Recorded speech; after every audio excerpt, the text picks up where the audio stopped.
Bismillahirrahmanirrahim. Assalamu alaikum. Hello and welcome to Biosciences with Swati and Swati.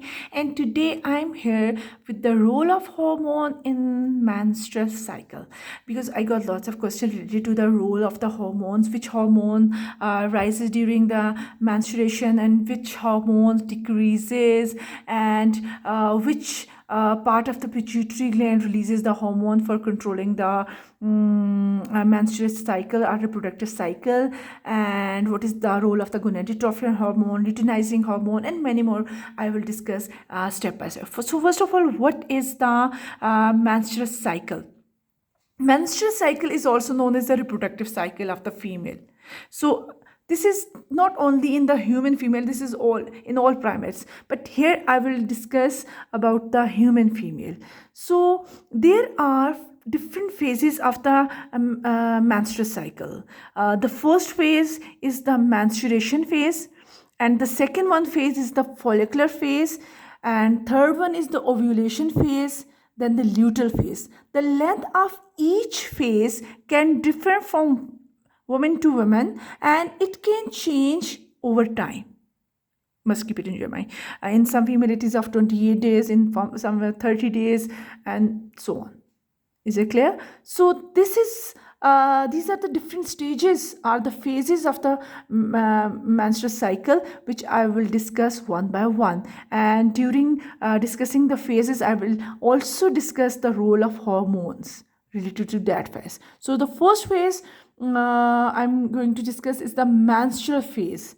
This phase is from 1 to 5 days, most commonly 1 to 5 days. And how can you define the menstrual phase or menstruation? The menstrual phase is the first stage of the menstrual cycle. It is also when you get your periods. This phase starts when an egg from the previous cycle is not fertilized.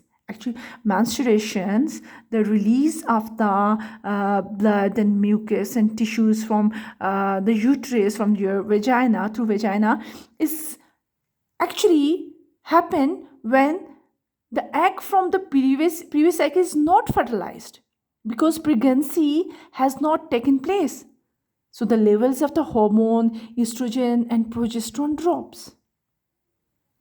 The thickened lining of your uterus, which would support our pregnancy, is no longer needed. So that's why what will happen? It shed through your vagina.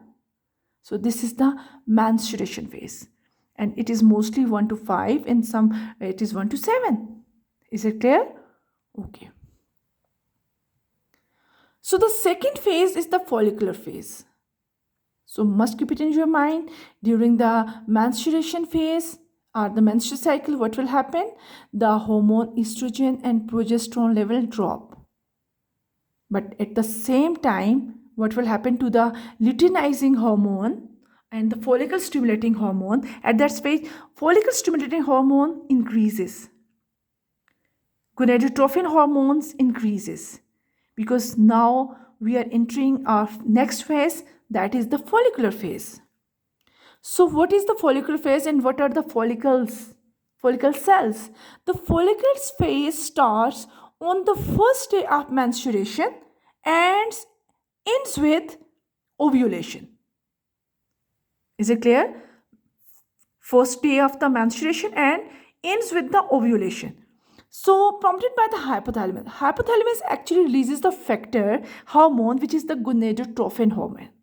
Gonadotrophin hormone, which is released by the hypothalamus, that stimulates the pituitary gland to release the, and must be anterior pituitary gland. That anterior lobe of the pituitary gland release the follicle stimulating hormone, which is known as FSH hormone. So must be first, hypothalamus releases the gonadotrophin. Gonadotrophin activate or stimulate the pituitary and anterior lobe of the pituitary gland, and that anterior pituitary lobe produces the follicle stimulating hormone. This hormone stimulates the ovary to produce around 5 to 20 follicles. Is it clear? Which beads on the surface. Now I'm showing you here how these follicles produce. In this figure, you can see clearly these are the follicle cells.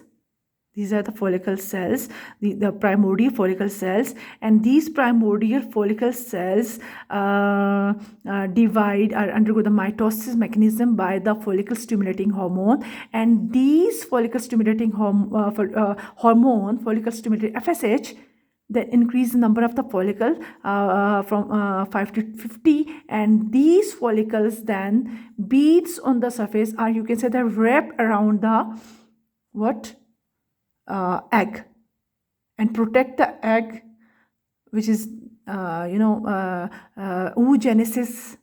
As you're familiar with the oogenesis, the mechanism of the egg formation. Mechanism of egg formation in the ovary is known as oogenesis. So during oogenesis, the egg is protected by the follicle cells. As you can see, the primary oocyte, the secondary, which I will discuss later on. Okay. Now, the next slide. Each follicle houses an immature egg. This can occur around day 10 of a 28-day cycle. The growth of the follicle stimulates the lining of the uterus to thicken in preparation for the possible pregnancy. Because when the follicle cells produce, these follicle cells stimulate the lining of the, because at that time the hormones like the estrogen and progesterone level increases at that time. Is it clear? Because during the menstruation phase decreases, but during the follicular phase, estrogen and the progesterone level increases. On the other hand, follicle stimulating hormone, FSH hormone level increases. So the number of the follicles produced, and these follicles also responsible for the thickening of the uterus lining for the possible pregnancy. Okay. Now the next phase is the ovulation phase. Ovulation is basically the release of the egg from the follicles, or the release of the egg from the ovary. Now I'm showing you. During this period, what will happen to the hormone? Estrogen level rise during the follicular phase trigger your pituitary gland to release the luteinizing hormone. Actually, luteinizing hormone, follicle stimulating hormone, all these hormones are produced from the anterior pituitary gland under the instruction of the gonadotropin hormone, which is released from the hypothalamus. Must keep it in your mind. Hypothalamus releases gonadotropin. Gonadotropin hormone then stimulates the anterior lobe of the pituitary gland, which produces a luteinizing. I'm again and again repeating luteinizing and hormone and LH hormone and FSH, follicle stimulating hormone. This is what starts the process of ovulation. As you can see here in the figure, the egg releases from the ovary and then move towards the fallopian tube.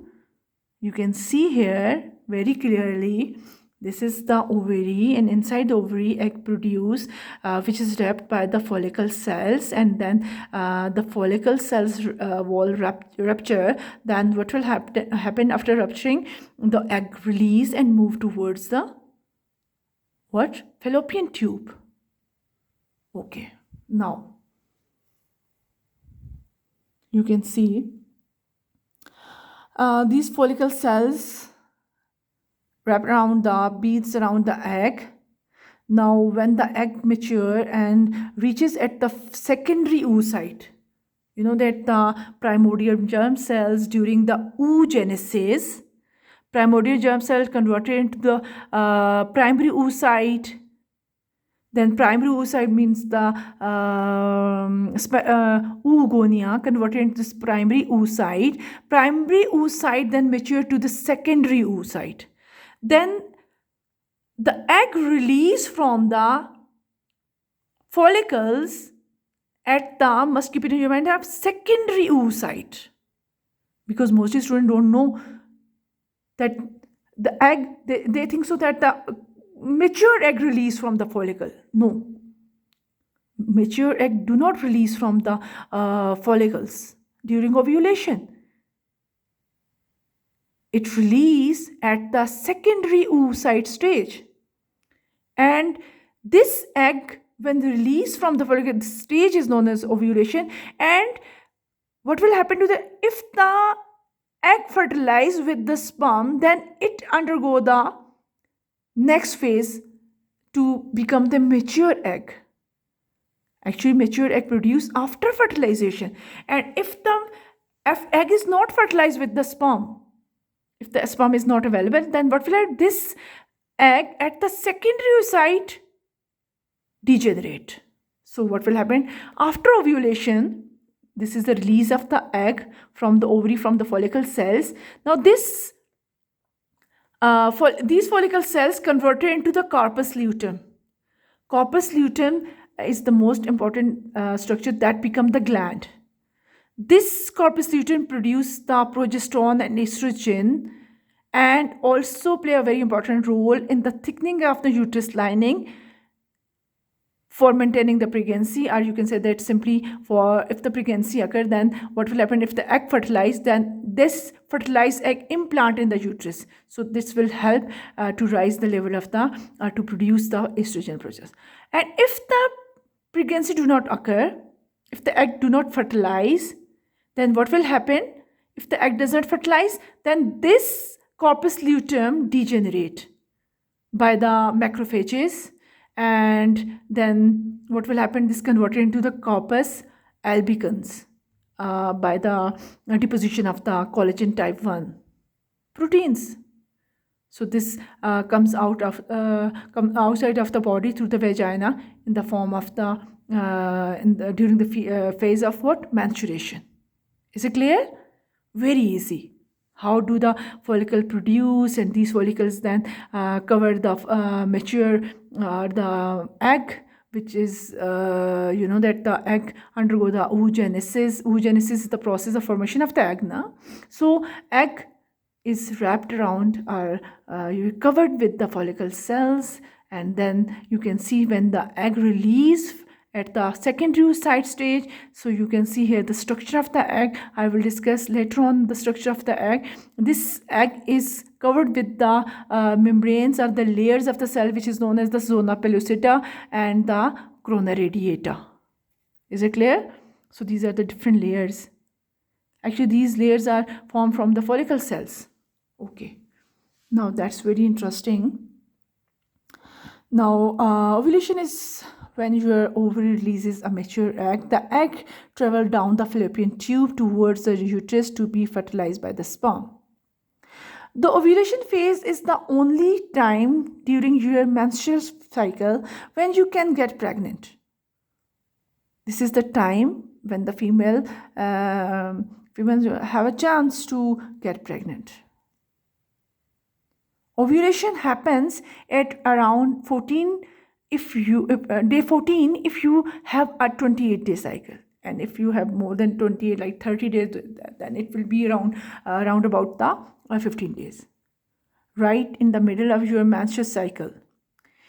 It lasts about 24 hours.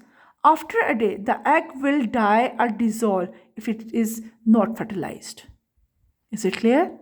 And release out of the body during the menstruation phase. Okay.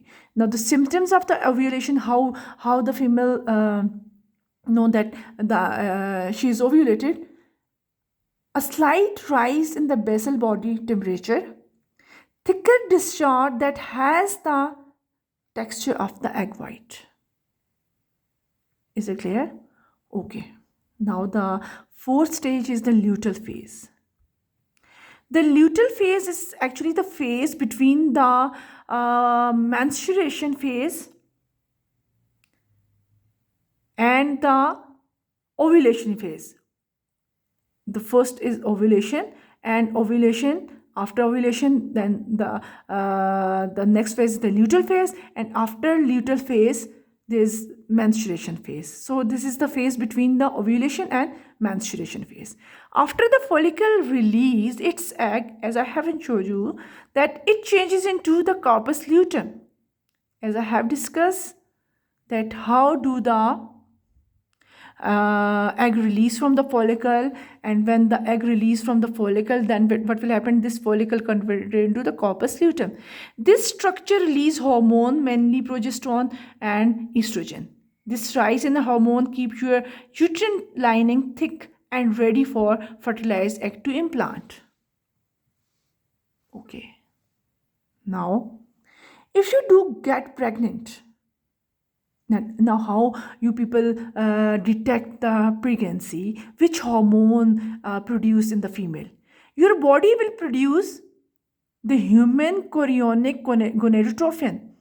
When you get pregnant, then which hormone produce or release in your body? Human chorionic gonadotropin, HCG. Human chorionic gonadotropin. This is actually the hormone pregnancy test detect. It helps maintain the corpus luteum and keep the uterine lining thick. Is it clear? Okay. If you do not get pregnant, the corpus luteum will shrink away and be reabsorbed. This leads to decreased level of the estrogen and progesterone. Now you are moving towards the next phase. That is the menstruation phase, which I have discussed first, which causes the onset of your periods. The uterine lining will shed during your periods from vagina. The luteal phase lasts for 11 to 17 days. The average length is about 14 days. Okay.